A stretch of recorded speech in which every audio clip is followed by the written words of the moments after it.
नमस्कार दोस्तों, मैं अंकुर उपाध्याय स्वागत करता हूं आप सभी का एक बार फिर से अपनी नई वीडियो में।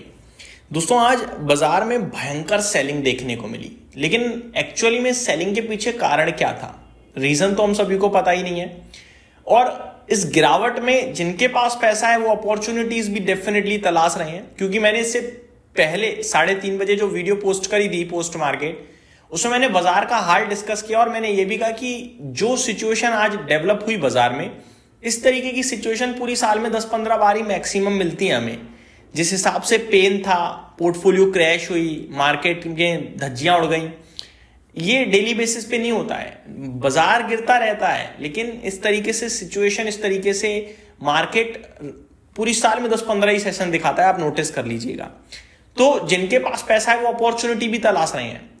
अब जो अपॉर्चुनिटी तलाश रहे हैं वो लोग ये कह रहे हैं कि भाई क्वालिटी स्टॉक डिस्कस कर दो, ताकि हम अपनी वॉच लिस्ट तो बना लें कि हमें लगाना कहां है पैसा। इसके बारे में मैं आप सभी के साथ डिटेल में डिस्कशन करूंगा आज, लेकिन उससे पहले मेरे को यह समझना बड़ा जरूरी है कि मैं किसी भी चीज को एनालिसिस करने के लिए रीजन जान पाऊं। जब मुझे चीजें पता होंगी तभी तो मैं किसी का कुछ रिसर्च कर पाऊंगा। जब मेरे को चीज ही नहीं पता तो मैं कैसे।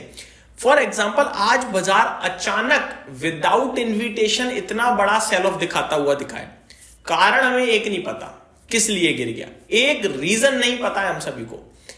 यह अच्छी बात नहीं है, क्योंकि जब बाजार इस तरीके से नीचे जाए विदाउट रीजन और वो पेनफुल हो, ऐसा नहीं है आज लो वॉल्यूम्स पे गिरा है बाजार, बहुत हैवी वॉल्यूम्स थे आज, तो किसी ने पीटा है बहुत बुरी तरीके से कुछ सोच समझकर।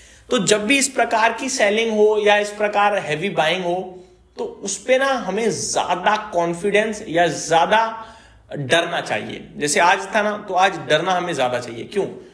दो कारण है। अगर आपको रीजन पता चल जाए किस लिए गिरा है, तो आप उसको एनालिसिस कर सकते हो, उसका एनालिसिस कर सकते हो कि भाई ये चीज इतनी खराब है, इस पे कितना इंपैक्ट आ सकता है। अभी रीजन ही नहीं पता। जब तक रीजन पता चलेगा तब तक बाजार बॉटम बना देगा, नोट माई वर्ड्स। तो मैं क्या करूंगा, मैं वेट ही करूंगा। अभी तो मेरे को अच्छे स्टॉक्स अगर लेने हैं तो भी वेट करूंगा, क्योंकि जब तक मेरे को गिरावट का रीजन नहीं पता चला तब तक और गिर भी सकता है। ये मैं आपको बता रहा हूं। जिस दिन मुझे गिरावट का रीजन पता चल जाएगा उस दिन मैं समझ जाऊंगा ये बाजार काफी ज्यादा गिर गया है और गिर सकता है, मेरे लिए मौके हैं, मेरे को एग्जिट करना चाहिए थोड़ा बहुत। ये सारी चीजें मैं तभी पता लगा पाऊंगा जब मुझे रीजन पता चलेगा। अब जो कॉमन रीजन सबकी नजरों में है वो मैं बता दूं, जो मैं लगातार कह रहा हूं, बिकवाली बिकवाली बिकवाली। वीकेंड पे भी मैंने तो वीडियो बनाई थी कि क्या भारतीय बाजार के वैल्यूएशन महंगे हैं? नहीं। क्या किसी कंपनी के अर्निंग्स में दिक्कत आ रही है? नहीं। किसी कंपनी के वैल्यूएशन महंगे हैं? नहीं। फिर क्यों गिर रहा है? सेलिंग, एफआईआईज की। एकमात्र रीजन यही सच था। अब अगर एफआईआईज बेच रहे हैं तो भाई वो तो लगातार ही बेच रहे हैं। अब उन्होंने इतना हैवीली इसलिए बेचना शुरू कर दिया क्योंकि सामने बायर नहीं बच रहा। रिटेल तो अब पूरी तरीके से बैकफुट पे चला गया है। थोड़ा बहुत लेता था तो वो बाजार को सहारा मिलता था, अब ले ही नहीं रहा वो। दूसरी बात यह कि थोड़ा बहुत रिटेल जो पैसा लगाना चाहता है वो बाजार से दूर होकर या तो वो सिल्वर के ईटीएफ में लगाना पसंद कर रहा है, गोल्ड के ईटीएफ में लगाना पसंद कर रहा है। आईपीओ मार्केट उसे अट्रैक्ट कर रहा है लगातार बेसिस पे, और लगातार क्रिप्टो को लेकर भी बाजार खबरों में रहता है। तो मेरे को लगता है मनी शिफ्टिंग हो रही है। अब मैं अगर बात करूं आईपीओ की, तो लगातार बड़े बड़े आईपीओ आ रहे हैं। इस हफ्ते भी एक बड़ा आईपीओ ICICI प्रूडेंशियल का म्यूचुअल फंड AMC बिजनेस आने वाला है आईपीओ लेकर, ठीक है। 10,000 करोड़ से बड़ा का आईपीओ है। आज भी 1-2 आईपीओ ओपन ही हुए हैं। तो ये आईपीओ मार्केट एक चिंता का विषय बना हुआ है, जहां पे लगातार आईपीओ आ रहे हैं।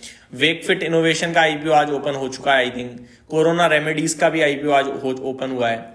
तो ये सारी चीजें हैं जो थोड़ा प्रेशर का विषय बन रही है। मुझे लग रहा है कि आईपीओ मार्केट गर्म हो रही है, ज्यादा लिस्टिंग हो रही है, बाजार में लिक्विडिटी और चाहिए जो मिल नहीं पा रही है।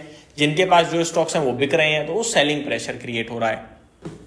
अब काफी इन्वेस्टर्स ये कह रहे हैं कि भाई एफआईज बेच रहे हैं भर भर के, लेकिन ऑलरेडी बहुत छोटी पोजीशन रह गई है। छोटी पोजीशन परसेंटेज टर्म्स में रह गई है, अमाउंट टर्म में तो बहुत बड़ी है। करीब 70 लाख करोड़ आज भी होल्ड करते हैं भाई, बहुत बड़ा फिगर होता है ये, बहुत बड़ा। कहने वाली बात यह है कि भारत का मार्केट बड़ा हो गया तो उनका अब वो फिगर छोटा दिख रहा है। फॉर एग्जांपल, आपके पास 100 रुपए हैं, लेकिन वो 100 रुपए 500 रुपए टोटल है और उनमें से 100 आप पे हैं, तो 20% है।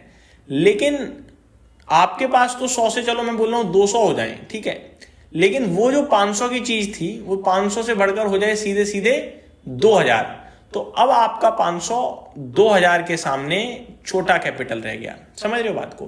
तो कहने वाली बात यह है कि जो परसेंटेज का गेम होता है ना, वो मैटर करता है। तो ये मेरे लिए मैं आपको समझाना चाहता हूं। मैंने एग्जांपल में शायद 500 रुपए बोला, आपके पास 200 है, 2000 है, तो वो 10% रह गया है। पहले वो 20 था जब आपके पास 500 में 100 रुपए थे। तो इस तरीके से कहीं आप कैलकुलेशन को लेके कमेंट कर दो। तो मैं ये बताना चाहता हूं कि FIs का पहले फिगर ज्यादा हुआ करता था क्योंकि हमारी खुद की म्यूचुअल फंड इंडस्ट्री छोटी थी, रिटेल उतना नहीं था। आज रिटेल बहुत बड़े लेवल पे है, आज म्यूचुअल फंड इंडस्ट्री भी काफी एक्सपेंड कर गई है और FIs घटाते जा रहे हैं पोजीशन। तो पोजीशन घटाने के बावजूद भी पैसा तो उनका काफी है बाजार में, लेकिन परसेंटेज में कम रह गया है। एक रीजन कुछ लोग ये भी कह रहे हैं, जो मेरे को लगता है हो सकता है जेन्युइन हो, कि अभी तक ना FIs डेट मार्केट में थोड़ा बहुत पैसा रख रहे थे, लेकिन ये रेट कट की वजह से डेट मार्केट से भी एग्जिट करेंगे वो, और हमारा रुपया कमजोर और होगा। ये भी कुछ रीजन हो सकते हैं। यानी ओवरऑल चारों तरफ घूम फिर के बात एक ही आ रही है, FII। अब ये FIs अगर असली में बेच ही रहे हैं और ये छोड़ के जा रहे हैं या बेचना ही चाहते हैं, करने दो इन्हें अपनी दिल की। आपको तो देश में रहना है, देश पे भरोसा करना पड़ेगा ना भाई। तो ये मेरी तरफ से आपकी अपडेट थी। उम्मीद करता हूँ डिटेल्स पसंद आई होगी। Thank you so much for watching this video. Have a great day guys.